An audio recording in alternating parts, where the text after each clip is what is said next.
महोदय, मैं जानना चाहूंगा कि बाबर को लाया कौन? बाबर को इब्राहिम लोदी को हराने के लिए राणा सांगा लाया था। तो मुसलमान तो बाबर की औलाद है और तुम गद्दार राणा सांगा की औलाद हो। अभी कुछ दिन पहले सदन में रामजी लाल सुमन राणा सांगा को लेकर एक विवादित बयान देते हैं और कहते हैं कि राणा सांगा गद्दार है। तब मन में पीड़ा उत्पन्न होती है और कुछ पंक्तियां निकल पड़ती है। उन पंक्तियों के माध्यम से बताना चाहता हूं कि कौन गद्दार है।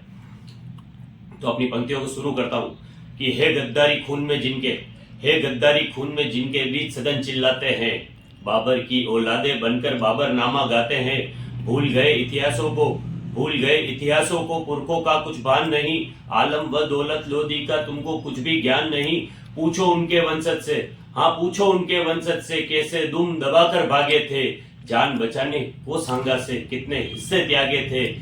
सहना पाते जो गाँव जरा सा, ये इतनी बड़ी बड़ी बातें करते हैं। इन लोगों के लिए कहता हूं कि सहना पाते जो गाँव जरा सा, उंगली आज उठाते हैं।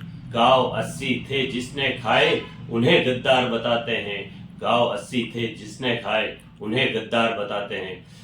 जिस वीर राणा सांगा ने खतौली के और बाड़ी के युद्ध में इब्राहिम लोदी को दौड़ा दौड़ा कर भगाया था, तब उस वीर की वीरता के प्रमाण के लिए कहता हूं कि पूछो तुम उस धर्म ध्वजा से जो नील गगन में चमकी थी। रक्तपात को जो तलवारें समर भूमि में दमकी थी। भूल गए तुम उस रौद्र रूप को जो उसने दिखलाया था। अंग अंग दे करके अपने अस्तित्व को महकाया था। जिसकी आभा से सूरज की किरणें भी शर्माती थी। रणभूमि में देख प्रचंडता आंधी भी थम जाती थी। देखो नपुंसक इस धरती पर आज उंगली उठाते हैं। गाँव 80 थे जिसने खाए, उन्हें गद्दार बताते हैं। गाँव 80 थे जिसने खाए, उन्हें गद्दार बताते हैं।